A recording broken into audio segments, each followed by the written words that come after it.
제약회사와 가공식품 업계는 50세 이상 어르신들에게 알려지지 않도록 오랫동안 숨겨온 깊은 진실이 있습니다. 바로 우리가 잠자리에 드는 순간에 눈에서 일어나는 중요한 일에 관한 이야기입니다. 대부분의 사람들은 시력이 나빠지는 건 나이 들면 어쩔 수 없는 일이며 결국 받아들여야 할 노화의 일부라고 생각합니다. 시력이 떨어지면 두꺼운 안경을 쓰거나 값비싼 수술을 받거나 증상만을 덮는 약을 먹는 게 전부라고 배워왔고, 망막변성이나 녹내장 만성 눈피로 같은 문제에는 자연스럽고 실현 가능한 해결책이 없다고 믿게 되었습니다. 하지만 진실은 이렇습니다. 전체 중 90%에 해당하는 많은 어르신들이 매일 밤 조금씩 시력을 잃고 있다는 사실조차 모른 채 살아가고 있으며, 사실은 그 시간에 시력을 회복할 수도 있다는 점입니다. 변화는 매우 서서히 찾아오기 때문에 어느 순간 신문 글씨가 잘 안 보이고, 밤이 되면 도로 표지판이 흐릿하게 느껴지고, 하루를 마칠 무렵 눈이 건조하고 아픈 것을 느낄 때쯤엔 이미 늦은 경우가 많습니다. 이런 일이 모두 우리가 잠든 밤 사이에 일어납니다. 원래라면 몸이 회복되어야 할 소중한 시간이지만 아주 중요한 한 가지가 부족해 그 회복이 멈춰버립니다. 그런데 왜 이런 이야기를 아무도 알려주지 않을까요? 그 이유는 너무나 잘 듣기 때문이며, 그로 인해 막대한 이익을 얻지 못하기 때문입니다. 만약 매일 밤 우리 몸 안에서 눈을 회복시키는 특별한 작용이 일어나고 있고, 제약업계가 그 과정을 스스로 강화하는 방법을 일부러 알려주지 않고 있다면 어떨 것 같으신가요? 이 내용은 예부터 내려오는 자연요법에 담긴 지혜 속에 숨어 있었지만, 지금은 국내외 연구 결과로 점점 과학적으로 밝혀지고 있는 사실입니다. 하지만 수익과 직결되지 않기 때문에 대중적인 뉴스로 소개되지 못하고 조용히 묻혀버립니다. 이 회복의 열쇠는 특허받은 약이 아니라 누구나 쉽게 구할 수 있는 아주 평범한 식재료 속에 담겨 있습니다. 잠들기 전 올바른 방법으로 섭취하면 눈을 회복시키는 밤의 복구팀처럼 작용하는 5가지 음식이 있습니다. 이 음식들은 쌓여온 손상을 되돌리고 망막을 보호하며 다음날 시야를 더 또렷하게 만드는 데 도움을 줍니다. 이 과정은 깊은 수면 상태일 때 가장 활발히 일어나며 몸의 회복과 영양대사가 함께 맞물려 작동합니다. 이번 영상에서는 그 비밀을 하나하나 풀어드릴 겁니다. 밤에 먹으면 눈을 근본적으로 회복시키고 보호해주는 5가지 음식을 알려드리겠습니다. 효과가 약한 순서부터 가장 강력한 순서까지 나누어 설명드리며, 각 식품이 건조한 눈시야 흐림 백내장, 황반변성처럼 구체적인 문제에 어떻게 대응하는지도 자세히 알려드릴 예정입니다. 말씀드리는 모든 정보는 임상연구와 실제 사례를 통해 검증된 내용입니다. 단순한 유행이 아닙니다. 이것은 정확한 과학입니다. 연구 결과는 이미 우리 곁에 와 있지만 아직 아무도 그것을 쉽게 이해하고 실천할 수 있는 형태로 정리해주지 않았습니다. 혹시 요즘 눈이 쉽게 피로하거나 시야가 흐려지고 앞으로 60대, 70대에도 또렷한 시력을 유지하고 싶다고 느낀 적 있으시다면 이 영상이 꼭 도움이 될 것입니다. 본격적으로 시작하기 전에 한 가지 여쭤보고 싶습니다. 요즘 가장 걱정되는 눈 건강 문제는 무엇인가요? 밤에 잘 안 보이시는지, 눈이 너무 건조하신지, 아니면 또 다른 불편함이 있으신지 댓글로 알려주세요. 여러분의 이야기를 읽으며 함께 공감하고 나눌 수 있어 언제나 큰 힘이 됩니다. 그럼 지금부터 본격적으로 하나씩 알아보겠습니다. 5번째는 바로 생강입니다. 대부분의 분들이 생강이라고 하면 감기 기운이 있을 때 마시는 차나 속이 더부룩할 때 찾는 민간 요법쯤으로 생각하실 겁니다. 하지만 이 매운 뿌리 채소에는 눈 건강을 지키는 놀라운 힘이 숨어 있습니다. 특히 생강은 우리 눈의 중심 시력을 담당하는 황반과 시신경을 조용히 갉아먹는 만성 염증과 산화 스트레스를 완화시키는데 탁월한 효능을 발휘합니다. 나이가 들수록 시력이 떨어지는 가장 큰 이유는 단순한 노화가 아니라 바로 이런 염증 반응과 혈류 저하로 인한 세포 손상 때문인데요. 마치 눈 안에 정밀한 기계 장치에 서서히 녹이 새우는 것처럼 조용히 그러나 꾸준히 시력을 무너뜨리는 원인이 됩니다. 생강은 자연에서 얻을 수 있는 가장 강력한 한겸 성분 중 하나로 수많은 과학적 연구를 통해 그 효능이 입증되었습니다. 서울대 의과대학에서 발표한 한 연구에서는 생강 속의 진저롤 성분이 단 몇 주 만에 만성 염증 수치를 약 27%까지 낮추는데 도움을 줄 수 있다고 밝혔습니다. 이는 눈의 혈류를 개선하고 시신경의 압박을 완화시키는데 결정적인 역할을 합니다. 안타깝게도 이러한 염증을 직접적으로 다루는 약물은 드물기 때문에 생강의 존재는 더욱 빛을 발합니다. 눈이 자주 충혈되거나 붓는 느낌이 들고 책을 읽거나 TV를 보고 나면 눈이 쉽게 피로해진다면 이 또한 만성 염증의 신호일 수 있습니다. 그렇다면 생강을 어떻게 활용하면 좋을까요? 하루를 마무리하기 전 잠자리에 들기 약 1시간 전 따뜻한 생강차 한 잔을 마셔보세요. 방법은 간단합니다. 생강을 얇게 썰어 물에 넣고 약 10분간 은은하게 끓여 마시면 됩니다. 이 한 잔이 눈 속의 긴장을 풀어주고 본격적인 야간 회복 과정이 시작되기 전 편안한 환경을 만들어줍니다. 또 하나의 방법으로는 요거트에 생강가루를 살짝 뿌리거나 저녁 샐러드에 곁들여 보는 것도 좋습니다. 이처럼 밤마다 생강을 섭취하는 단순한 습관만으로도 눈의 붓기를 줄이고 피로를 풀어주는데 큰 도움이 됩니다. 몇 주만 실천해 보셔도 확실한 변화를 느끼실 수 있을 겁니다. 이것이 바로 맑은 시야를 향한 첫걸음입니다. 지금 이 순간부터 생강은 단순한 향신료가 아니라 당신의 시력을 지켜주는 조용한 수호자가 될 수 있습니다. 네 번째는 바로 아보카도입니다. 많은 분들이 아보카도를 떠올리면 먼저 기름지다, 살찔까 걱정된다는 생각부터 하실 겁니다. 실제로 고지방 과일이라는 인식 때문에 나이 드신 분들일수록 식단에서 자연스레 멀어지곤 하지요. 그러나 우리가 흔히 두려워하는 그 지방이야말로 눈 건강을 위해 반드시 필요한 소중한 자원이라는 사실 알고 계셨나요? 더 놀라운 것은 아보카도가 우리 눈의 가장 약한 부분을 지켜주는 필터 역할을 한다는 점입니다. 바로 푸른빛, 즉 전자기기 화면이나 햇빛으로부터 시세포를 보호해주는 루테인이 풍부하게 들어있기 때문입니다. 루테인은 황반이라는 눈 중심부에 집중적으로 쌓이는 항산화 물질로 맑고 선명한 중심 시력을 유지해주는 핵심 역할을 합니다. 나이가 들수록 루테인의 농도가 점차 낮아지면서 망막이 외부 자극에 쉽게 노출되기 쉬운데요. 아보카도는 모든 과일 중에서도 루테인 함량이 가장 높은 편이며 매일 꾸준히 섭취할 경우 황반 색소 밀도를 최대 38%까지 끌어올릴 수 있다는 국내 연구 결과도 있습니다. 이는 곧 눈의 방어력을 높이고 백내장이나 황반변성 같은 퇴행성 질환을 예방하는 데도 도움이 된다는 뜻입니다. 또한 아보카도는 건조한 눈에 필요한 건강한 지방을 공급해줍니다. 단순히 눈물이 부족해서 생기는 것이 아닌 눈 표면의 지방층이 약해져서 발생하는 안구 건조증은 중장년층에게 매우 흔한 증상입니다. 아보카도의 풍부한 단일 불포화 지방산은 눈물의 질을 개선하고 눈을 자연스럽게 촉촉하게 유지하는 데 기여합니다.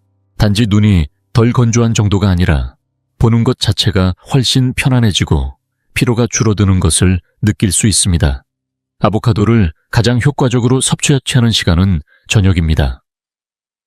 잠들기 전 신체가 회복 모드로 들어가기 직전의 시간에 아보카도를 먹으면 눈 조직이 재생하는 데 필요한 영양을 충분히 공급받을 수 있습니다.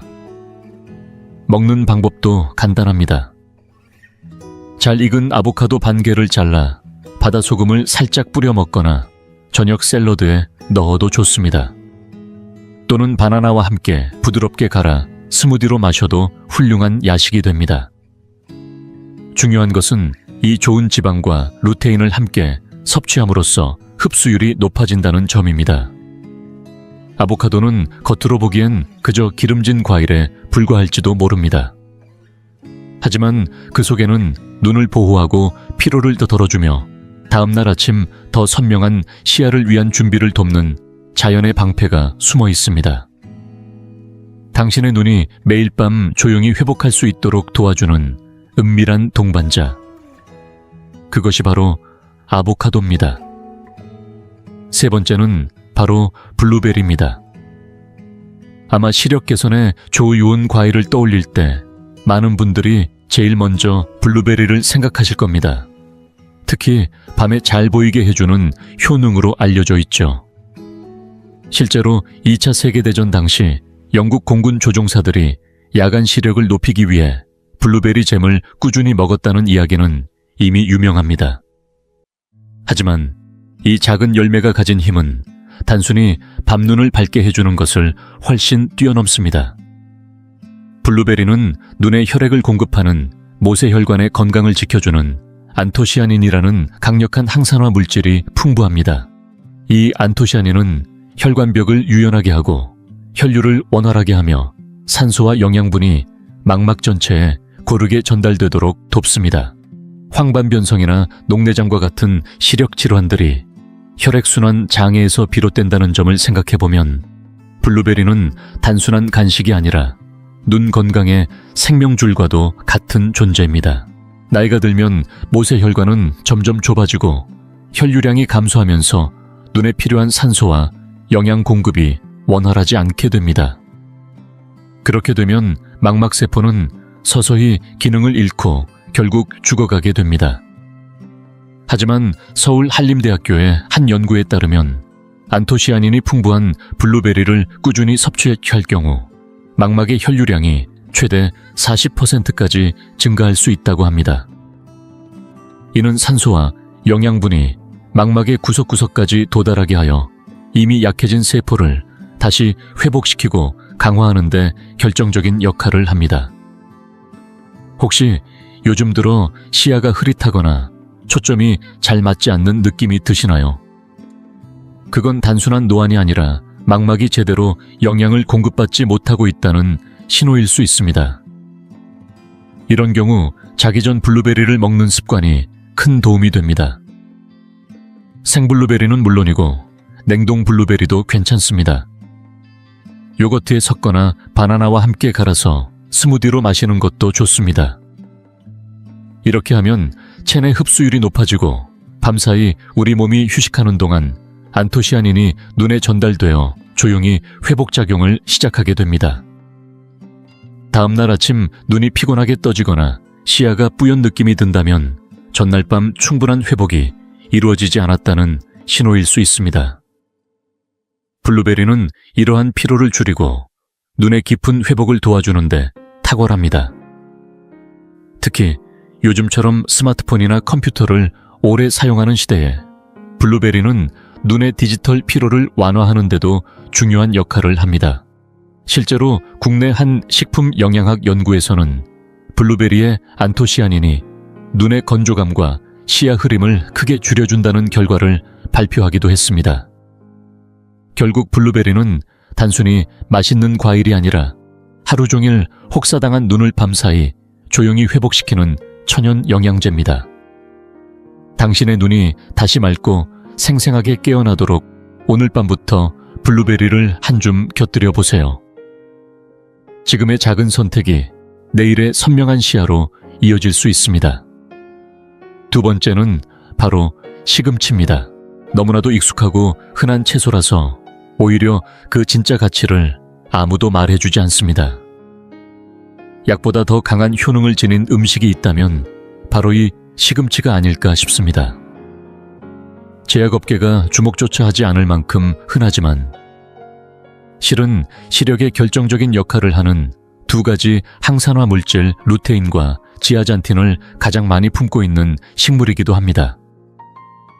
이 두 성분은 우리 몸에서 스스로 만들어낼 수 없어 반드시 식사를 통해 섭취해야 하며, 특히 노화로 인해 약해지는 황반 부위를 지키는 데 있어 없어서는 안 될 존재입니다. 서울대 식품영양학과 연구에 따르면 시금치를 비롯한 짙은 녹색 잎채소를 꾸준히 섭취할 경우 나이가 들수록 위험도가 높아지는 황반 변성 질환의 발병률을 무려 43%까지 낮출 수 있다고 합니다.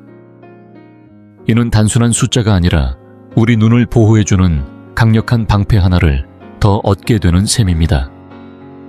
특히 지아잔틴은 눈의 중앙부인 황반의 가장 핵심적인 위치에 집중적으로 축적되어 해로운 청색광과 자외선으로부터 눈을 지켜주는 자연 필터 역할을 합니다.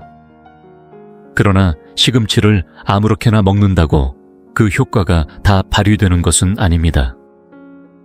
많은 분들이 점심 샐러드에 생잎을 올려두는 것으로 충분하다고 생각하시지만, 이 강력한 항산화 물질들은 기름과 함께 섭취해야 흡수가 잘 됩니다. 그래서 저녁 식사 시간, 특히 잠자기 전 가볍게 시금치를 볶아 먹는 것이 가장 이상적입니다. 올리브유에 살짝 볶아 부드럽게 만든 시금치는 몸이 회복 모드로 들어가기 전 눈에 영양을 공급하기에 완벽한 타이밍이 됩니다.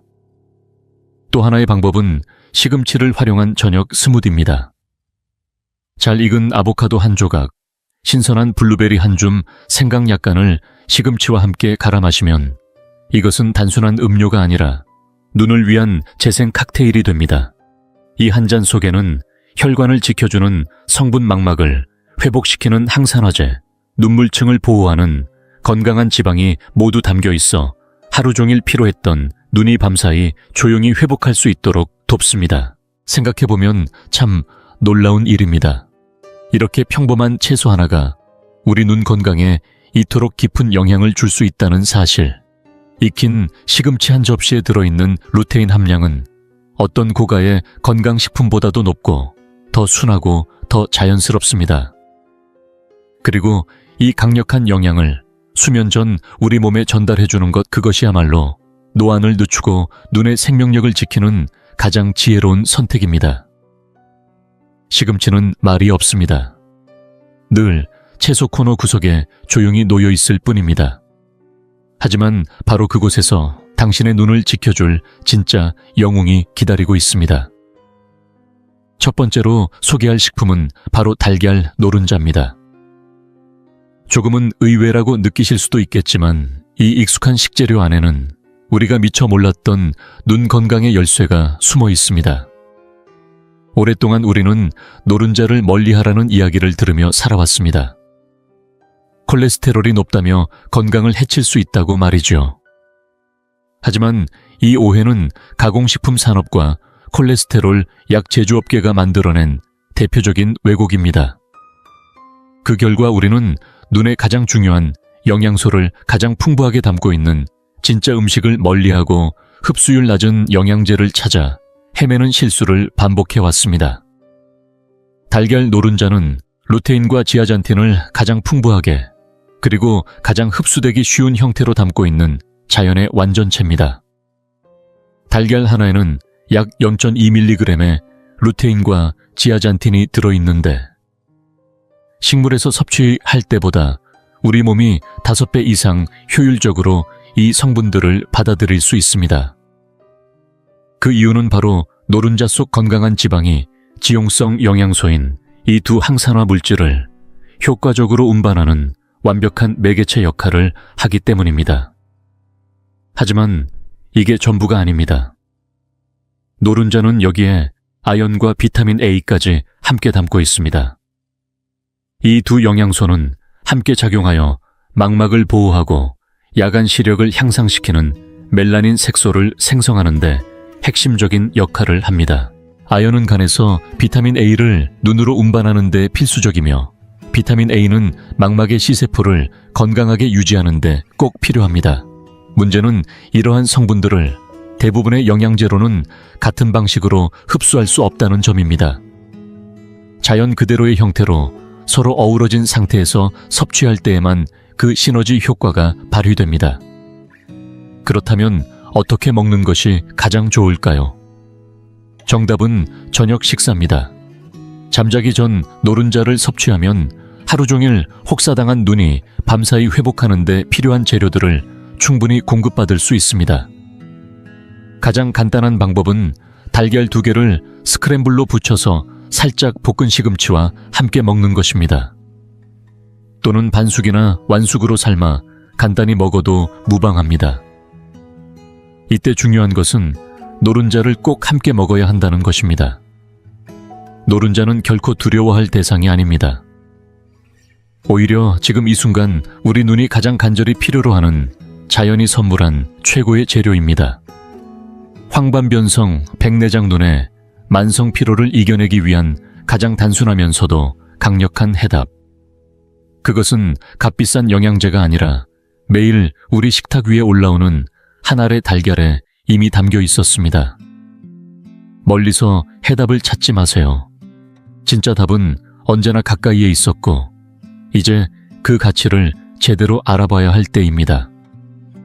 노른자 속에 숨겨진 이 조용한 기적이 당신의 시야를 다시 맑게 밝혀줄 것입니다. 지금까지 소개해드린 5가지 식품 모두 너무 흔해서 지나치기 쉬운 것들이었지만 알고 보면 밤마다 우리의 눈을 조용히 회복시키는 든든한 보건팀과도 같습니다. 별다른 장비도 필요 없습니다. 고가의 영양제도 아닙니다. 이건 단순한 유행이 아닙니다. 오히려 우리의 몸이 오랫동안 외면당해온 진짜 영양을 되찾는 일이며 더는 제약과 가공식품 중심의 시스템에 기대지 않고 스스로 건강을 회복해 나가는 작은 혁명입니다.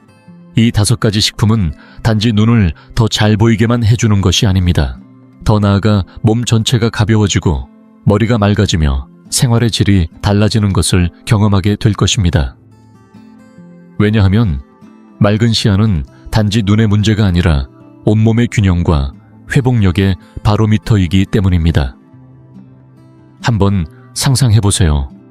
신문을 읽기 위해 안경을 찾지 않아도 되는 미래. 손주들의 얼굴을 흐림없이 선명하게 바라볼 수 있는 하루.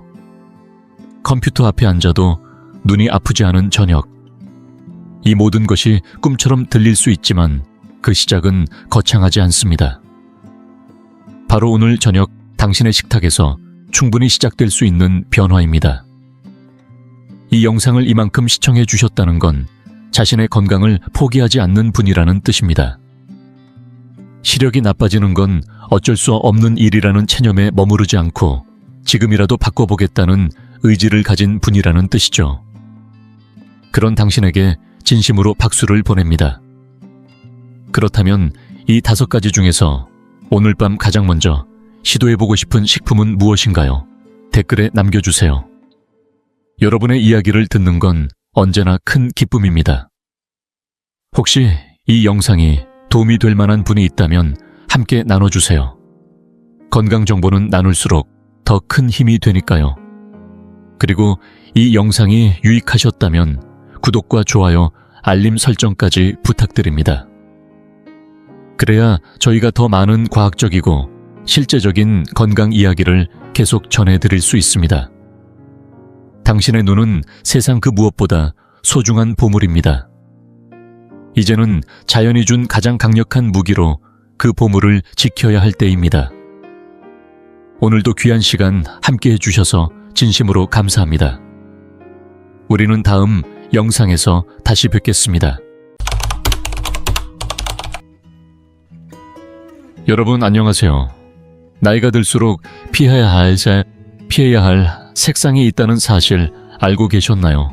우리가 평소에 입는 옷의 색만 바꿔도 실제 나이보다 훨씬 나이 들어 보일 수도 있고 반대로 훨씬 더 생기 있고 젊어 보일 수도 있다고 합니다. 실제로 미국에서 발표된 시니어 패션에 대한 연구 결과를 보면 65세 이상 성인이 어떤 색의 옷을 입느냐에 따라 평균적으로 실제 나이보다 7살에서 많게는 10살까지 더 들어 보인다는 결과가 나왔습니다. 지금 이 영상을 보고 계신 여러분도 혹시 내가 입고 있는 이 옷이 나를 더 늙어 보이게 만들고 있는 건 아닐까? 그런 걱정 한 번쯤 해보신 적 있으시죠? 그래서 오늘은 나이가 들수록 반드시 피해야 할 6가지 색상과 그 대신 입으면 훨씬 더 우아하고 젊어 보일 수 있는 색상들, 그리고 실제로 옷을 입을 때 유용하게 활용할 수 있는 실천적인 코디법까지 하나하나 자세히 알려드리려 합니다. 영상을 끝까지 함께 보신다면 오늘부터 옷장을 정리할 때 큰 도움이 되실 거예요. 나이가 들어도 세련되고 단정한 스타일로 보일 수 있는 비결, 지금부터 하나씩 살펴보겠습니다. 이제부터는 나이가 들수록 꼭 피해야 할 6가지 색상에 대해 실제 사례와 함께 구체적으로 알아보겠습니다. 첫 번째, 절대 입지 말아야 할 색은 강한 검정색입니다. 검정은 몸이 날씬해 보이고 세련된 느낌을 준다고 해서 많은 분들이 옷장의 기본으로 갖추고 계시죠. 하지만 나이가 들수록 이 강한 블랙은 얼굴을 칙칙하게 만들고 오히려 주름이나 피부 결점이 더 도드라져 보일 수 있습니다. 실제로 올해 72세가 된 정명자 어르신은 얼마 전 손주의 생일 파티에 참석하기 위해 가장 좋아하던 검정 원피스를 입고 갔습니다. 하지만 가족들 앞에 섰을 때 옷이 너무 어둡고 무거워 보여서 얼굴이 피곤해 보인다는 말을 듣고 적잖이 충격을 받으셨다고 합니다. 그 뒤로 스타일리스트의 조언에 따라 차분한 네이비색이나 부드러운 차콜 그레이 원피스로 바꿔 입었더니 훨씬 얼굴이 생기 있어 보이고 밝은 인상을 줄 수 있었다고 합니다. 실제로 색채 전문가들도 강한 블랙은 피부의 광택을 흡수해 주름과 같은 단점을 강조한다고 경고합니다. 그래서 블랙을 꼭 입고 싶을 때에는 얼굴 가까이에 오는 상의보다는 구두나 핸드백 벨트 같은 포인트, 액세서리로 활용하는 것이 훨씬 더 좋습니다. 두 번째로 피해야 할 색은 순백색입니다. 하얀색은 청결하고 밝은 이미지를 줘서 많은 분들이 선호하시지만 너무 순수한 흰색은 나이든 피부에는 어울리지 않을 수 있습니다. 올해 73세가 된 이정희 할머니는 예전부터 흰 블라우스를 좋아하셨습니다. 밝고 단정한 느낌 때문에 자주 입으셨는데 어느 순간부터 얼굴이 창백하고 기운이 없어 보인다는 말을 종종 듣게 되셨다고 합니다. 그러던 중 아이보리나 크림색 같은 따뜻하고 부드러운 색감으로 바꿔보니 얼굴에 온기가 돌고 차분하고 우아한 분위기까지 더해졌다는 반응을 들으셨다고 합니다. 나이가 들수록 하얀 옷을 고를 때는 이렇게 아이보리 크림 오트밀 톤처럼 부드러운 톤을 선택하는 것이 얼굴빛을 더 환하게 만들어줍니다. 세 번째로 피해야 할 색은 넌 계열, 즉 형광색입니다. 형광색은 눈에 확 띄고 화려해서 젊었을 때는 생기 있어 보일 수 있지만 나이가 들수록 얼굴과의 조화가 점점 어려워집니다. 68세의 김영순 어르신은 젊은 시절 형광 핑크나 밝은 라임색 옷을 정말 좋아하셨다고 합니다.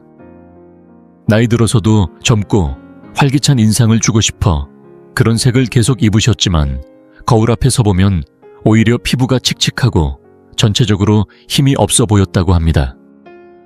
이후에 파스텔 핑크나 민트색처럼 부드러운 색조로 바꾸고 나서는 얼굴빛이 자연스럽게 밝아지고 한층 더 젊어 보인다는 얘기를 많이 들으셨답니다. 형광색은 스카프나 가방 같은 작은 소품에서 포인트로만 활용하고 의류로는 부드러운 파스텔 계열을 선택하는 것이 훨씬 자연스럽고 세련된 인상을 줍니다. 네 번째로 피해야 할 색상은 연한 베이지색과 톤 다운된 회베이지 계열입니다. 베이지는 안정감 있고 고급스러운 느낌 때문에 많은 분들이 자주 찾는 색이지만 나이가 들수록 이 부드러운 색상이 오히려 피부톤과 너무 비슷해져 얼굴이 칙칙하고 생기 없어 보일 수 있습니다. 올해 75세가 된 김영숙 어르신은 연한 베이지 카디건을 즐겨 입으셨습니다. 하지만 시간이 지날수록 주변에서 요즘 많이 피곤해 보이세요 라는 말을 자주 들으셨다고 합니다.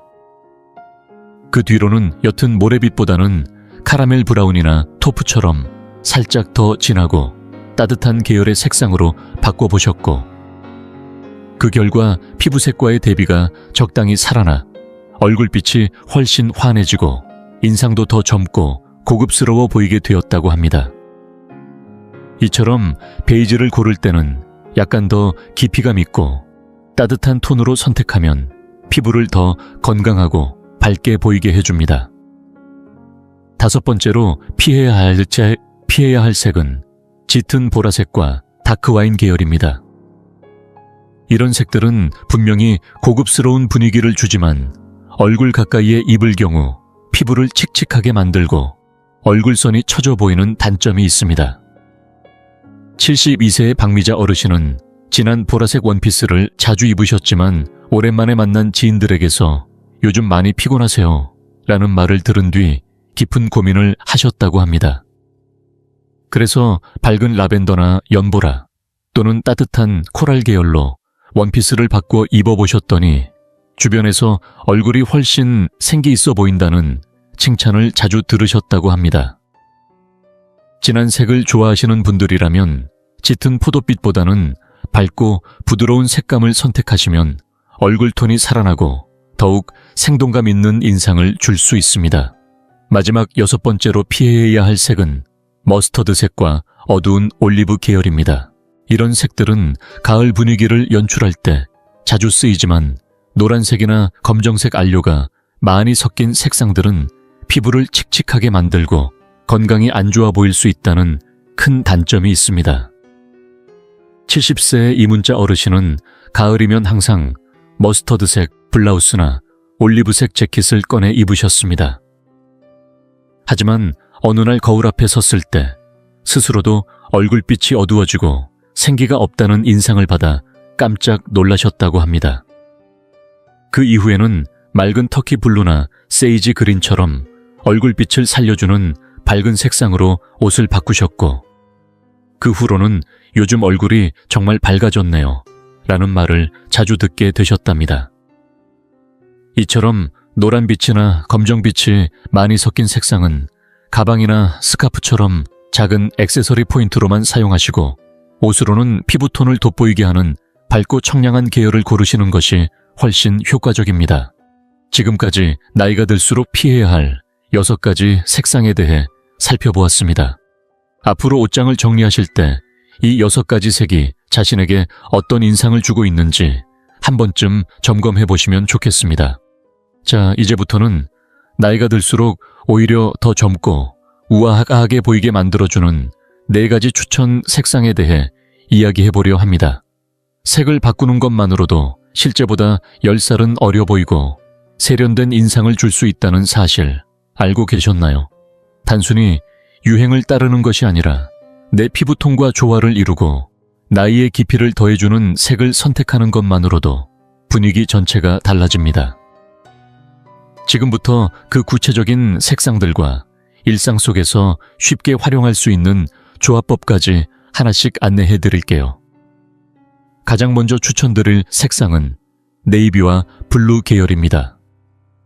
이 색은 단정하면서도 깊이 있고 강한 블랙보다 훨씬 부드러운 느낌을 주기 때문에 나이든 피부와도 조화롭게 어우러집니다. 특히 얼굴을 화사하게 밝히면서 생기를 더해주는 효과가 있어 연령대가 올라갈수록 더욱 빛을 발합니다. 네이비는 심리적으로도 안정감과 신뢰감을 주는 색으로 알려져 있어서 공식적인 자리나 격식을 갖춰야 하는 모임에서도 자연스럽고 품위 있는 인상을 줄 수 있습니다. 서울 종로에 사시는 74세의 강정의 어르신도 블랙 정장을 즐겨 입다가 네이비 원피스로 바꾼 뒤 얼굴빛이 더 살아났다는 얘기를 자주 들었다고 하셨어요. 특히 흰색과 함께 매치하면 클래식하면서도 깔끔한 조화를 이루는데요.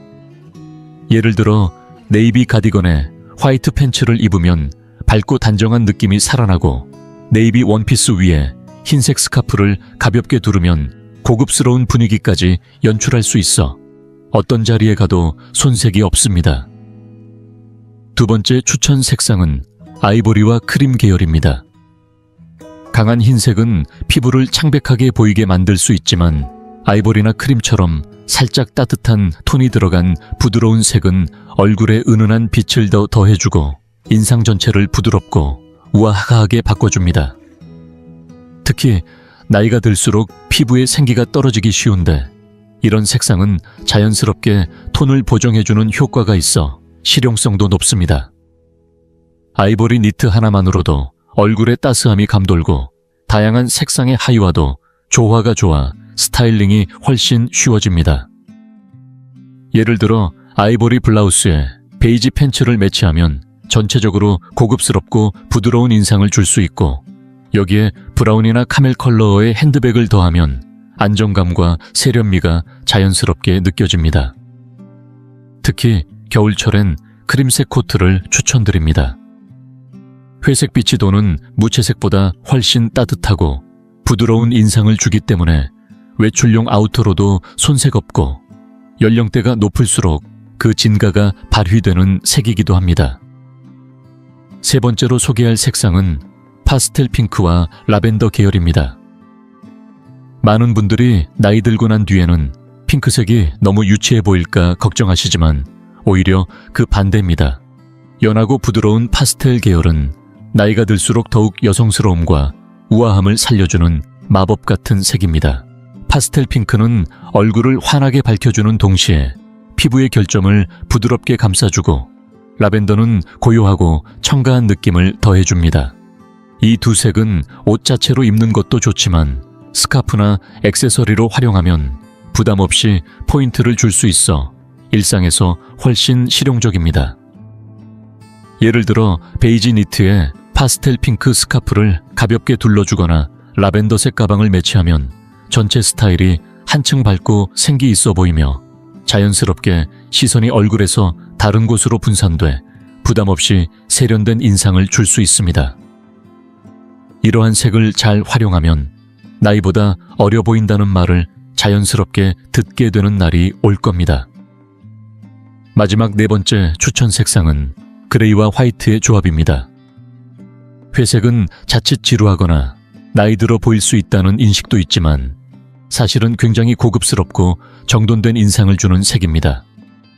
특히 머리카락이 자연스럽게 휘어지기 시작하는 시니어 세대에게는 그레이와 화이트의 조합이 놀라울 만큼 잘 어울립니다. 예를 들어 회색 니트에 흰 바지를 매치하면 편안하면서도 단정한 느낌을 줄 수 있고 흰 블라우스에 회색 재킷을 걸치면 과하지 않으면서도 우아한 분위기를 연출할 수 있습니다. 이 조합은 어떤 자리에서도 무난하면서도 신뢰감을 주며 친구와의 가벼운 외출부터 일상 속 장보러 갈 때까지 두루 활용하기 좋습니다. 무엇보다도 정돈된 이미지와 함께 깔끔한 첫인상을 주고 싶을 때 가장 효과적인 색상 조합 중 하나입니다. 지금까지 나이가 들수록 더 빛나게 만들어주는 4가지 추천 색상과 스타일링 팁을 알려드렸습니다. 혹시 오늘 소개해드린 색상이 옷장에 부족하다면 다음번 쇼핑하실 때 이 내용을 꼭 참고해 보시길 바랍니다. 단지 색 하나 바꾸는 것만으로도 분위기 전체가 달라질 수 있습니다. 나이 들면 결코 퇴보가 아니라 더 나은 조화를 선택할 수 있는 힘이 생기는 과정이라는 걸 옷을 통해 경험해 보시길 바랍니다. 이제부터는 나이를 들어가면서도 실패 없이 누구나 쉽게 따라할 수 있는 실용적이고 효과적인 코디네이션 팁 4가지를 더 자세히 나눠보겠습니다. 사실 옷을 잘 입는다는 건 타고난 감각이 있어야만 가능한 일이 아니라 몇 가지 중요한 기준만 알고 있으면 누구든지 차분하고 세련된 인상을 만들 수 있습니다. 자신감도 자연스럽게 따라오게 되죠. 꼭 기억해 두셔야 할 포인트들 지금부터 천천히 짚어드릴게요. 첫 번째 팁은 색의 개수를 지나치게 늘리기보다 기본 색을 중심으로 포인트 색을 하나만 넣는 것이 좋다는 점입니다. 나이가 들수록 왠지 모르게 화려하게 입어야겠다는 부담이 생겨서 이것저것 많은 색을 섞어 입는 경우가 있는데요. 오히려 색이 많으면 시선이 분산되어 전체적인 인상이 산만하고 어수선해 보일 수 있습니다. 그래서 가장 효과적인 방법은 화이트, 네이비, 그레이 같은 기본 색상 중 한두 가지를 중심으로 착용한 뒤 가방이나 스카프 같은 작은 소품에만 포인트 컬러를 하나 더하는 것입니다. 예를 들어 흰 셔츠에 네이비 팬츠를 입고 밝은 분홍색 가방을 매거나 그레이 원피스에 연보라 스카프를 둘러주는 식으로요. 이때 중요한 건 얼굴 가까운 곳보다 하반신에 포인트 컬러를 배치하는 것이 훨씬 안정감 있고 부담이 덜하다는 점입니다. 작은 차이지만 인상을 좌우할 수 있는 중요한 요소입니다. 두 번째 팁은 상의와 하의를 같은 계열의 색상으로 맞추면 키가 커 보이고 체형이 슬림하게 연출된다는 사실입니다. 이는 수많은 스타일리스트들이 실제로 추천하는 공식이기도 하죠. 색을 통일하면 시선의 흐름이 끊기지 않고 자연스럽게 이어지기 때문에 전체적으로 몸이 길고 균형 잡혀 보입니다.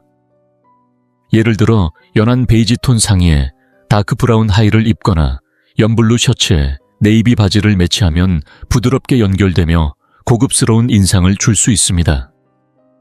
혹은 온몸을 하나의 색상으로 통일한 후 가방이나 구두만 살짝 색을 달리해주는 방식도 좋습니다. 이렇게 하면 굉장히 단정하면서도 정돈된 느낌을 줄 수 있고 군더더기 없이 깔끔한 인상을 줍니다. 특히 몸의 라인이 신경 쓰이는 분들에겐 훌륭한 체형 보정 효과도 있어 더욱 추천드립니다. 세 번째 팁은 무늬가 들어간 옷은 한 가지 아이템에만 국한해서 사용하는 것이 좋다는 점입니다. 화려한 패턴은 시선을 사로잡긴 하지만 여러 개를 동시에 조합하게 되면 오히려 산만하고 촌스럽게 보일 수 있습니다. 나이가 들수록 패턴을 여러 개 섞어 입는 건 자칫 얼굴을 더 나이 들어 보이게 만들고 전체적인 인상도 무거워질 수 있거든요. 예를 들어 꽃무늬 셔츠에 줄무늬 바지, 그리고 체크 자켓까지 함께 입는다면 옷 하나하나는 예뻐도 전체적인 조화는 무너질 수밖에 없습니다. 따라서 패턴이 들어간 옷은 한 가지 아이템으로만 제한하고 나머지는 단색으로 깔끔하게 정리해주는 것이 좋습니다. 예를 들어 패턴이 있는 스커트를 입을 때는 상의는 흰색이나 아이보리 같은 단정한 색상으로, 반대로 무늬 셔츠를 입을 때는 하의를 셔츠에 들어간 색 중 하나로 통일해주면 훨씬 안정적인 인상을 줍니다. 또 하나 기억하셔야 할 것은 무늬의 크기입니다. 너무 큰 무늬는 얼굴을 강조하거나 부각시킬 수 있으므로 가능한 한 작고 섬세한 무늬를 선택하고, 그것도 옷 전체가 아닌 국소적인 부분에만 들어간 디자인을 고르시면 훨씬 자연스럽게 소화하실 수 있습니다. 네 번째 팁은 액세서리를 활용해서 얼굴에 집중되는 시선을 자연스럽게 분산시키는 것입니다. 나이가 들수록 얼굴의 주름이나 피부톤이 신경 쓰이기 마련인데 이런 점을 시선을 다른 데로 유도함으로써 은근히 커버할 수 있습니다. 예를 들어 진주 목걸이나 둥근 디자인의 귀걸이, 혹은 가볍게 감을 수 있는 스카프 하나만으로도 시선이 얼굴에서 옷이나 액세서리 쪽으로 자연스럽게 이동합니다. 특히 브이넥 블라우스에 진주 목걸이를 더하면 목선이 길어 보이고 얼굴도 작아 보이는 효과가 있어 많은 시니어 여성분들이 즐겨 활용하시죠. 또 여름철에는 얇고 가벼운 미니 스카프를 목에 살짝 두르기만 해도 목주름을 자연스럽게 가리면서 동시에 세련된 포인트가 됩니다. 검정이나 회색처럼 단조로운 색의 옷을 입을 땐 오히려 이런 액세서리를 과감하게 활용해보세요. 기본적인 룩에 활기를 더할 수 있고 무엇보다도 얼굴에 집중된 시선을 분산시키는 데 탁월한 역할을 해줍니다. 지금까지 말씀드린 4가지 코디 팁은 어렵지 않으면서도 효과가 확실한 방법들입니다. 이 4가지만 기억하셔도 옷을 입을 때 실수할 일이 거의 없어집니다. 나는 멋내기 위해 옷을 입는 사람이 아니야 라고 생각하셨던 분도 이제부터는 단순히 멋을 내는 것을 넘어서 건강하고 생기 있는 인상을 주는 삶의 도구로서 옷을 활용해보는 것 어떠신가요? 지금 이 순간부터 가능합니다. 자신을 살리는 색시선을 부드럽게 이끄는 조합주름을 감싸주는 소품들로 오늘보다 더 활기차고 우아한 내일을 만들어 보세요. 이제 마지막으로 오늘 이야기한 내용을 정리하면서 옷장을 관리하는 작은 요령 하나를 함께 나누고자 합니다. 먼저 나이가 들수록 피해야 할 6가지 색상이 무엇이었는지 기억하시나요? 너무 강한 검정 눈이 부실 정도로 새하얀 흰색 형광빛이 도는 넌 계열 피부를 창백하게 만드는 연한 베이지빛 톤, 너무 짙은 보라나 자줏빛, 그리고 머스타드나 올리브처럼 어둡고 탁한 색조들이었습니다. 이런 색들은 얼굴빛을 칙칙하게 만들고 전체적인 인상을 피곤하게 보이게 하기 때문에 특히 주의가 필요하다고 말씀드렸죠. 반대로 나이에 상관없이 입었을 때 훨씬 더 생기 있고 세련되게 보일 수 있는 색상들도 소개해드렸습니다. 네이비 아이보리 크림, 파스텔 핑크, 라벤더 그레이와 흰색 조합처럼 부드럽고 따뜻한 색감들은 얼굴에 자연스러운 생기를 불어넣고 정돈된 아름다움을 살려줍니다. 여기에 일상에서 쉽게 따라할 수 있는 4가지 코디 팁도 함께 나눴습니다. 기본 색상으로 전체를 깔끔하게 정리한 뒤 가방이나 스카프 같은 소품으로 포인트를 살짝 주는 방법, 상의와 하의를 같은 계열의 색으로 통일해서 길고 날씬한 실루엣을 연출하는 법, 무늬가 있는 옷은 하나만 선택하고 나머지는 단색으로 간결하게 정리하는 팁, 그리고 액세서리로 시선을 분산시켜 얼굴에 부담을 덜어주는 기술까지 기억해 두시면 실패 없는 스타일링이 가능합니다. 그리고 여기서 한 가지 더 오늘 이야기의 마무리로 옷장을 정리하는 아주 유용한 방법 하나를 추가로 소개해 드릴게요. 바로 색깔별로 옷을 정리하는 법입니다. 옷을 분류할 때 보통은 종류별로 나누는 경우가 많지만 시니어 패션에서는 색상 중심으로 정리하는 방식이 훨씬 도움이 됩니다. 예를 들어 얼굴 가까이에 오는 상의들은 아이보리 크림 연핑크, 연하늘색처럼 밝고 부드러운 계열로 따로 모아두고 자켓이나 겉옷은 네이비 차콜 카멜, 베이지 같은 중간 톤으로 분류해두는 거예요. 이렇게 색상별로 구역을 나누면 아침에 옷을 고를 때 시간이 줄어들고 서로 잘 어울리는 조합도 더 쉽게 찾게 됩니다. 무엇보다 자주 입는 안정적인 색상과 잘 안 입는 피해야 할 색상이 한눈에 보여서 실패한 옷이나 후회되는 옷들도 자연스럽게 줄어드는 효과를 얻을 수 있습니다.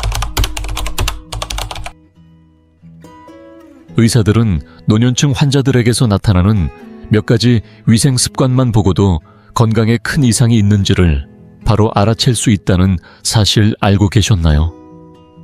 겉보기에 평범한 습관들이 사실은 몸속에서 벌어지고 있는 위험한 문제를 조용히 알리고 있을 수도 있습니다. 더 무서운 건 대부분의 어르신들이 이런 심각한 실수를 매일 반복하면서도 전혀 자각하지 못한다는 점입니다. 지금부터 몇 분 동안 의사들이 노인 환자에게서 가장 먼저 확인하는 7가지 위생 실수와 그것을 고쳤을 때 생명을 살릴 수도 있는 방법을 알려드리겠습니다. 이 내용은 학교에서도 배우지 않고 병원 진료실에서도 거의 이야기되지 않으며 건강 잡지에서도 좀처럼 다루지 않습니다.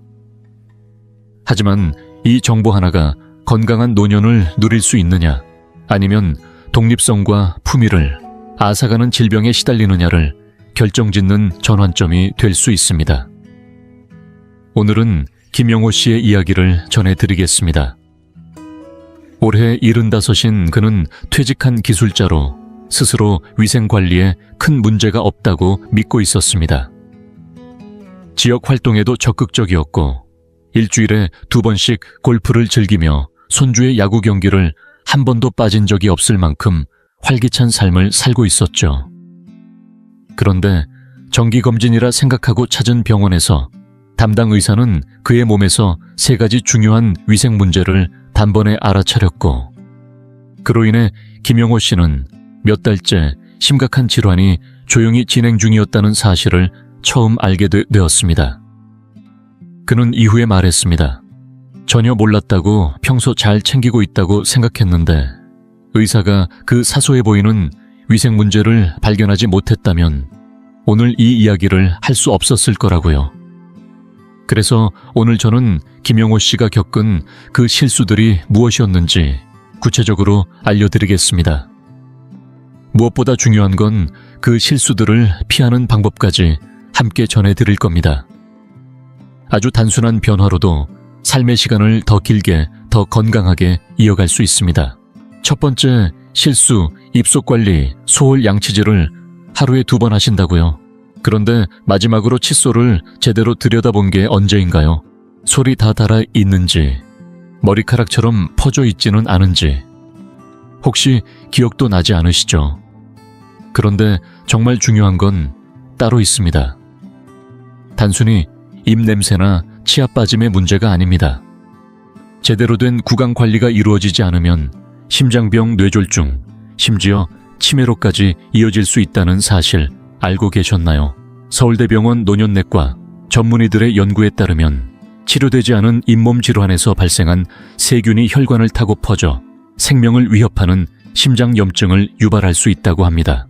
실제로 구강위생이 나쁜 노인의 경우 심혈관 질환 발생 위험이 3배 이상 높다는 연구 결과도 있습니다. 단순한 입속 문제가 아닌 전신 건강의 경고인 셈입니다. 그저 제 말만 듣지 마세요. 정선희 씨의 이야기를 들어보시죠.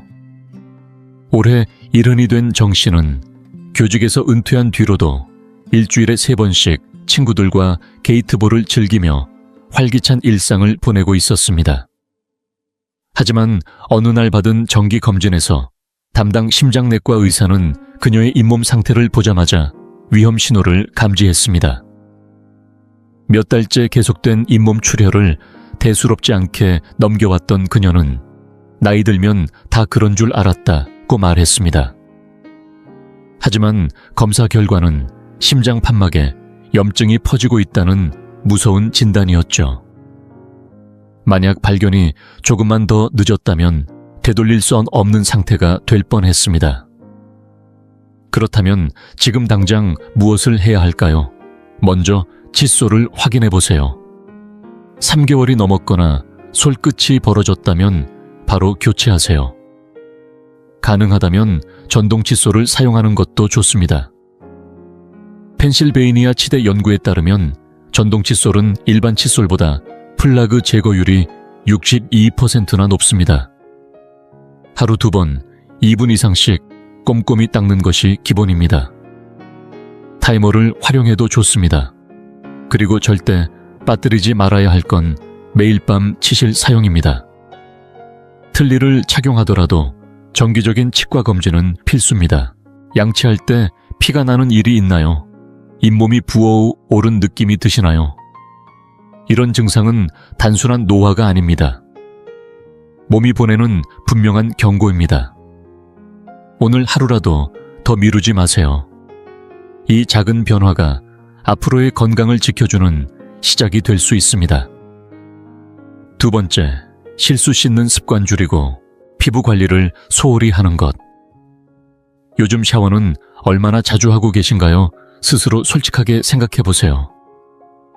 많은 어르신들이 나이가 들면서 목욕 횟수를 자연스럽게 줄이곤 합니다.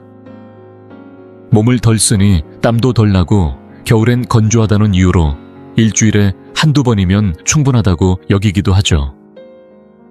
하지만 피부는 우리 몸에서 가장 큰 기관이자 내부 건강 상태를 가장 먼저 드러내는 창문입니다.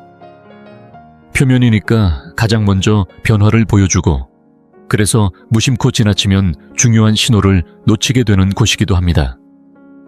서울 아산병원 피부과 전문의들에 따르면 고령자의 목욕 습관이 줄어들면서 당뇨간 질환, 심장 문제의 초기 징후가 오랜 기간 숨겨지는 경우가 많다고 합니다.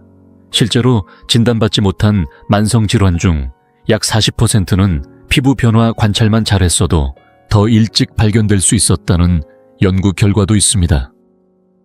그 예로 경기도 안양시에 사는 77세의 우체국 퇴직자 김정호 어르신의 이야기를 들어보세요. 김 어르신은 겨울철이면 피부가 너무 건조해져서 주 1회 정도만 씻는 걸로 충분하다고 생각하셨습니다. 괜히 자주 씻으면 더 갈라지고 따가워서 피했다는 말씀이셨죠. 하지만 다른 이유로 병원 진료를 받던 중 피부색의 미세한 변화에 주목한 의사가 추가 검사를 권했고 그 결과 초기 신장 질환이 발견됐습니다.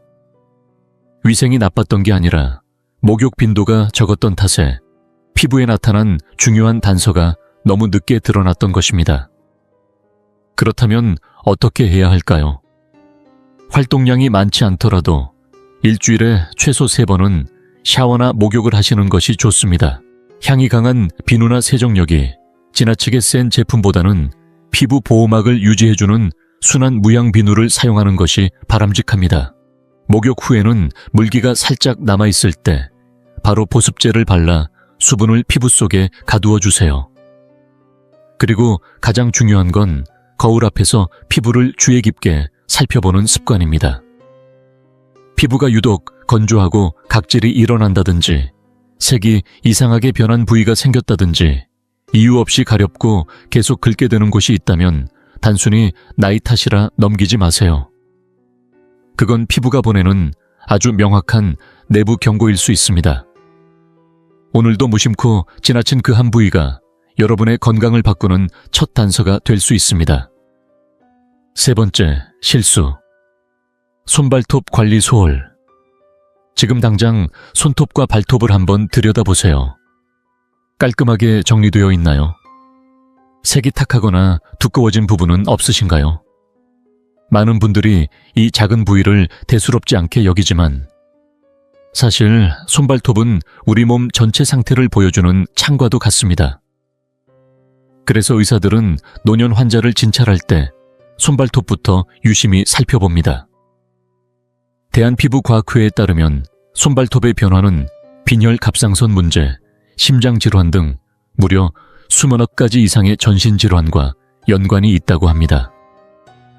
특히 65세 이상 환자들의 경우 손발톱의 이상 징후를 통해 이전까지 발견되지 않았던 질병이 진단된 비율이 약 3%에 달한다고 보고되었습니다.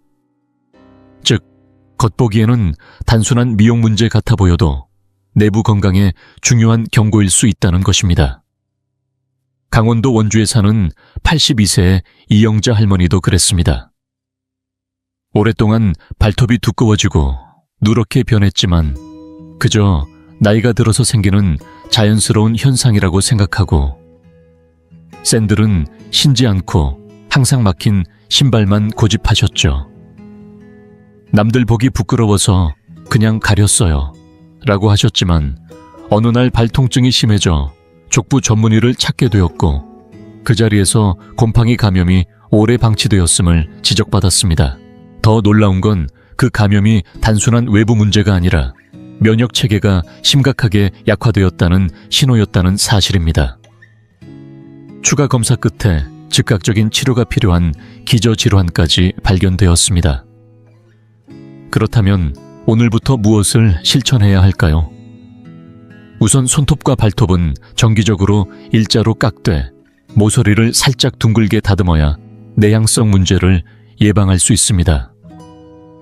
손발톱 밑은 항상 청결하게 유지하고 건조한 상태를 유지하는 것이 좋습니다. 양말은 땀 흡수가 잘 되는 천연 소재로 매일 갈아 신으시고 신발은 통풍이 잘 되는 걸로 선택하세요. 무엇보다 중요한 건 색이 변하거나 두꺼워지는 등 눈에 띄는 변화가 있을 때 그냥 나이 들어서 그래 하고 넘기지 않는 것입니다. 부스러지기 쉬운 손톱 변색된 발톱 두꺼워진 모양들은 단순히 보기 싫은 게 아닙니다. 몸 안에서 뭔가 잘못되고 있다는 걸 알려주는 신호일 수 있습니다. 과연 당신은 이 경고를 듣고 계신가요? 아니면 너무 늦기 전까지 무시하고 계신가요? 4번째 실수, 요실금 문제를 숨기고 방치하는 것. 어쩌면 이 이야기가 가장 민감하고 충격적으로 들릴지도 모릅니다. 하지만 현실입니다. 60대 이상 인구의 절반 이상이 크든 작든 요실금 문제를 겪고 있고 그중 상당수는 그것을 아무에게도 말하지 않은 채 혼자 감추고 살아갑니다. 놀라운 건 바로 그 숨김이 더 큰 위험을 불러온다는 사실입니다. 단순히 불편한 게 아니라 피부 감염, 낙상 외로움, 더 나아가 방광암이나 전립선암 같은 심각한 질병의 신호를 놓치게 되는 원인이 됩니다. 세브란스 병원 비뇨기과 전문의들의 보고에 따르면 요실금을 정식으로 관리한 어르신은 그렇지 않은 분들보다 합병증 발생률이 약 60%나 낮다고 합니다. 부끄러움에 말하지 못하고 혼자 해결하려는 태도가 결국 더 심각한 결과를 부른다는 것입니다. 그 대표적인 예가 있습니다. 부산 해운대에 사는 73세 은퇴 회계사 박동주 씨는 가끔씩 소량의 소변이 새는 증상이 있었지만 누구에게도 말하지 않았습니다. 그저 휴지를 접어 속옷에 넣거나 옷을 자주 갈아입는 방식으로 해결하려 했죠. 나만 알면 되지 굳이 창피하게 말할 필요 없다고 생각했다고 했습니다. 그러다 피부에 상처가 나고 통증이 심해져 병원을 찾았고 정밀검사 끝에 전립선 질환이 꽤 진행된 상태로 발견됐습니다. 내 자존심이 내 생명을 위협할 뻔했다. 는 그의 고백은 많은 이들에게 경종을 울립니다. 조금만 더 일찍 말했더라면 훨씬 간단하게 해결될 수 있었던 문제였던 겁니다. 그렇다면 지금 어떤 조치를 취해야 할까요? 우선 요실금은 창피하거나 숨겨야 할 일이 아닙니다. 의사들은 이런 문제를 매일 다루며 전혀 이상하게 보지 않습니다. 반드시 요실금 전용 흡수 제품을 사용해야 하며 일반 휴지나 수건으로 대처하는 방식은 피부 손상을 유발할 수 있습니다. 젖었을 때는 즉시 갈아입고 세정도 철저히 해야 피부 염증을 막을 수 있습니다. 가장 중요한 건 요실금을 단순한 노화의 한 현상으로 여기지 않는 것입니다. 많은 경우 그 이면에는 치료가 필요한 의학적 원인이 숨어 있습니다. 외출 전에 화장실부터 먼저 떠올리게 되거나 물 마시는 걸 피하게 되거나 대충 덧댄 것들을 챙기고 다닌다면 그건 이미 몸이 보내는 신호일 수 있습니다. 단 하루도 더 미루지 말고 반드시 의료진과 상의해보세요. 그 용기 하나가 삶의 품격과 건강을 지키는 출발점이 될 수 있습니다. 5번째 실수는 우리가 너무도 자연스럽게 반복하고 있는 귀 청소 습관에 관한 것입니다. 혹시 귀를 어떻게 청소하고 계신가요? 스스로 솔직하게 떠올려 보세요. 면봉을 사용해서 귀 안 깊숙이 넣어가며 돌리고 있지는 않으신가요? 그렇다면 지금 당신도 수많은 어르신들이 저지르고 있는 매우 위험한 실수를 반복하고 있는 것입니다. 많은 고령자들이 이 습관을 당연한 듯 이어오면서 청력을 스스로 손상시키거나 귀 안에서 벌어지고 있는 심각한 감염 신호를 완전히 놓쳐버리곤 합니다. 더욱 무서운 사실은 이 잘못된 귀 청소 방법이 65세 이상 어르신들의 외이도 손상 사례 중 무려 40% 가까이를 차지하며 그중 상당수는 감염으로까지 악화되었고 이 모든 것이 전적으로 예방 가능했다는 점입니다. 서울 강북의 한 도서관에서 수십 년간 사서로 일하고 은퇴한 71세의 한미옥 할머니 역시 그랬습니다. 그녀는 어릴 때부터 귀 속을 면봉으로 꼼꼼히 닦는 습관을 가지고 있었고 이 방식이 오히려 청결을 유지하는 비결이라고 믿고 있었습니다. 아무도 그녀에게 이 방법이 위험하다고 말해준 적이 없었습니다. 하지만 어느 날 귀에 날카로운 통증이 느껴졌고 그 후 점점 청력이 둔해지는 것을 느낀 그녀는 결국 병원을 찾았습니다. 진료 결과는 매우 심각했습니다. 반복된 깊은 귀 청소로 고막이 찢어졌고 감염이 주변 조직으로까지 퍼져 응급치료가 필요했습니다. 치료는 곧바로 진행되었지만 그녀는 돌이킬 수 없는 청력 손상을 입고 말았습니다. 그녀는 말했습니다. 나는 평생 이렇게 귀를 청소해왔고 그것이 잘못이라고는 단 한 번도 생각해 본 적이 없었어요. 이제 중요한 것은 올바른 귀 청소 방법을 아는 것입니다. 아주 간단한 원칙 하나만 기억하세요. 팔꿈치보다 작은 어떤 것도 귀 안에 넣어서는 안 됩니다. 귀 안은 외부의 먼지와 이물질을 자연스럽게 배출하도록 만들어져 있기 때문에 억지로 닦으려고 하면 오히려 상처를 내거나 염증을 유발하게 됩니다. 청소는 귀 바깥 부분만 따뜻한 물수건으로 조심스럽게 닦아내면 충분합니다.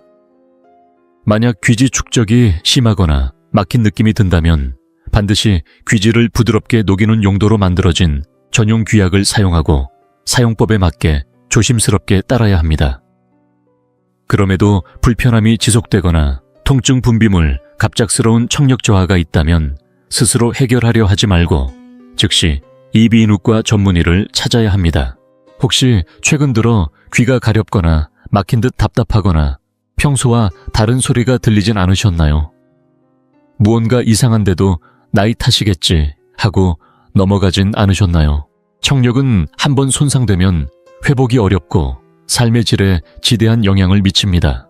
지금 이 순간 그 귀 하나에 담긴 소중함을 되새기며 올바른 관리로 평생 들을 수 있는 귀를 지켜내야 할 때입니다. 6번째 실수는 생각보다 훨씬 많은 분들이 간과하고 있는 부분입니다. 바로 발 위생과 발 상태 점검의 부족입니다. 혹시 최근에 발을 정말 자세히 들여다본 적 있으신가요? 그냥 씻을 때 슬쩍 보는 수준이 아니라 발가락 사이사이 발 뒤꿈치, 발바닥 전체를 천천히 살펴본 기억이 언제였는지 떠올려 보세요. 나이가 들수록 발의 상태는 단순한 청결 문제를 넘어 혈액순환과 신경계 건강을 보여주는 중요한 지표가 됩니다. 그래서 의사들은 어르신들을 진찰할 때 발부터 가장 먼저 확인하는 경우가 많습니다. 대한족부의학회에서 노인 발 건강을 전문적으로 연구하는 전문가들에 따르면 발의 위생과 외형은 종종 당뇨병, 신경병증, 말초혈관 질환의 초기 신호로 나타난다고 합니다. 더 놀라운 건 65세 이상 고령자에게 있어서 적절한 발 관리와 정기적인 점검만으로도 당뇨병성 절단의 85%를 예방할 수 있다는 것입니다. 이 수치는 단순한 이론이 아닙니다. 실질적인 차이를 만들어내는 생존의 숫자입니다. 이 이야기를 조금 더 실감나게 전하기 위해 대전에서 은퇴한 76세의 공장 근로자였던 최영우 어르신의 사례를 말씀드리겠습니다. 최 어르신은 수년간 발뒤꿈치가 거칠고 갈라지는 것을 단순한 노화 현상으로 여기며 별다른 조치를 하지 않았습니다. 원래 나이 들면 발이 좀 거칠어지잖아. 바쁘기도 하고 그냥 익숙해졌지 라고 말씀하셨죠. 하지만 정기 건강검진 중 주치의가 발가락 끝부분에 생긴 작은 상처와 발바닥의 색 변화를 발견했고 의심 끝에 추가 검사를 권유했습니다. 결국 당뇨병 초기 진단이 내려졌고 생활 습관만 잘 관리하면 호전 가능한 단계라는 것을 알게 되었습니다. 그는 말했습니다. 그날 의사가 발을 안 봤다면 난 몇 년 동안 병이 있는 줄도 모르고 살았을 거야. 그땐 정말 심각해졌을지도 몰라. 그렇다면 오늘부터 우리가 할 수 있는 가장 기본적이면서도 중요한 실천은 무엇일까요? 매일 발을 꼼꼼하게 씻고 반드시 발가락 사이까지 충분히 말리는 것이 첫걸음입니다. 곰팡이는 습한 틈을 좋아하므로 습기를 남겨두면 감염 위험이 높아집니다. 그리고 매일 발을 관찰하는 습관을 들이세요. 피부가 갈라지진 않았는지, 상처가 생겼는데 오래도록 낫지 않고 있는 건 아닌지, 색이 변하거나 붓기는 않았는지 살펴보는 것입니다. 양말은 땀 흡수가 잘 되는 천연 소재나 수분 조절 기능이 있는 제품을 사용하고 매일 깨끗한 걸로 갈아 신어야 합니다. 발이 건조하다면 보습제를 바르는 것도 좋지만 발가락 사이에는 바르지 않는 것이 좋습니다. 그 부위는 습하면 오히려 곰팡이성 감염이 발생하기 쉽기 때문입니다. 그리고 마지막으로 꼭 기억해야 할 사실은 발이 아프거나 저리고 상처가 낫지 않거나 감각이 둔해지는 경우에는 절대 그냥 넘기지 말고 의료진의 도움을 받아야 한다는 것입니다. 발의 건조함과 갈라짐, 오래 지속되는 상처 알 수 없는 색 변화나 감각 저하는 단순한 외관 문제가 아니라 심각한 질환의 초기 경고일 수 있습니다. 이 작은 신호들을 놓치지 않고 제때 알아채는 것, 그것이 건강한 노년을 지키는 가장 실질적인 방법입니다. 7번째 실수는 대부분의 사람들이 전혀 예상하지 못한 곳에서 시작됩니다. 바로 약 복용과 관련된 위생 문제입니다. 여러 가지 약을 복용하고 계신가요? 복용을 시작한 뒤로 혹시 채취가 평소와 달라졌거나 땀이 지나치게 많아졌거나 입안이 유난히 마르는 느낌을 받으신 적은 없으신가요? 이 변화들은 단순한 불편함이 아니라 약물 부작용의 아주 초기 단계에서 나타나는 중요한 신호일 수 있습니다. 대한노인약학회에서 발표한 연구에 따르면 고령층에게 자주 처방되는 몇몇 약물은 구강 건조 발한 이상, 채취 변화 같은 외적인 위생 문제를 유발하며 이는 몸속에서 이미 독성 반응이 서서히 진행 중일 가능성을 암시한다고 합니다.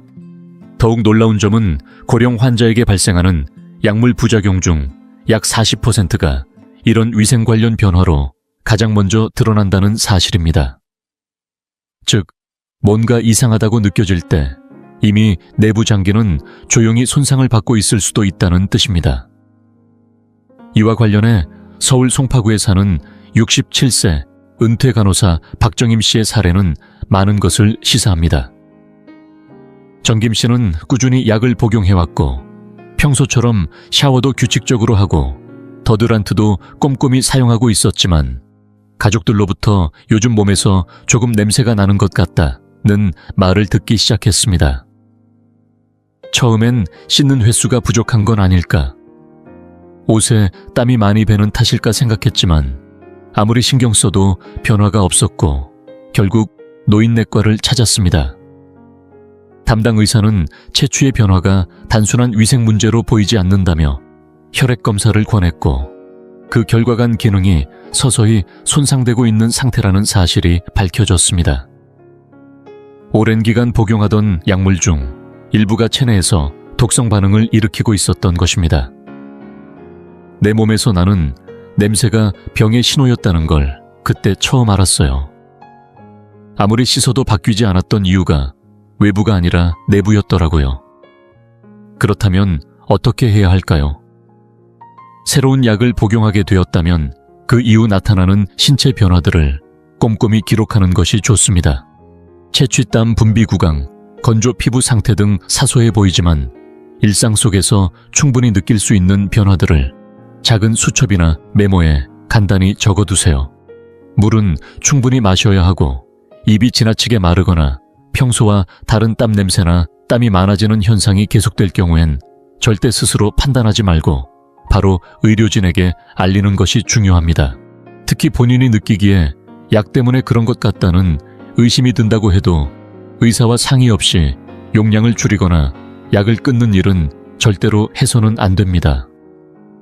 혹시 지금 이 순간에도 평소보다 더 심하게 땀이 흐르고 있지는 않으신가요? 샤워를 해도 지워지지 않는 채취가 이상하다고 느껴지진 않으시나요? 입, 안이 자꾸 바싹 마르고 침 삼키기가 불편해지진 않으셨나요? 이러한 변화들은 단순히 나이 들어서 생기는 현상이 아닙니다. 우리 몸이 당신이 복용 중인 약에 대해 조용히 경고를 보내고 있는 것일지도 모릅니다. 그 경고를 무시하지 않는 것, 그것이 건강을 지키는 가장 현명한 첫걸음입니다. 이제 의사들이 노년 환자에게서 즉시 알아차리는 7가지 중요한 위생 실수와 그것을 바로잡는 방법까지 모두 알게 되셨습니다. 이 문제들을 지금부터 바로 개선해 나가신다면 심각한 건강 문제를 예방하고 품위 있는 삶과 독립성을 지키는 데 큰 도움이 될 수 있습니다. 무엇보다 이 작은 변화들이 당신의 수명을 늘리는 결정적인 역할을 할지도 모릅니다. 위생은 단순히 외모나 예의의 문제가 아니라 나이가 들수록 건강을 지키는 핵심 요소입니다. 이 정보가 도움이 되셨다면 지금 좋아요 버튼을 눌러주세요. 진료 중에 의사로부터 위생에 관한 지적을 받은 경험이 있으신가요? 댓글로 나눠주세요. 앞으로도 이런 생명을 지킬 수 있는 건강 정보를 받고 싶으시다면 구독과 알림 설정도 함께 해주세요. 그리고 이 영상을 예순이 넘은 소중한 가족들에게 꼭 공유해주세요. 이 내용이 그분들의 삶을 지킬 수 있습니다.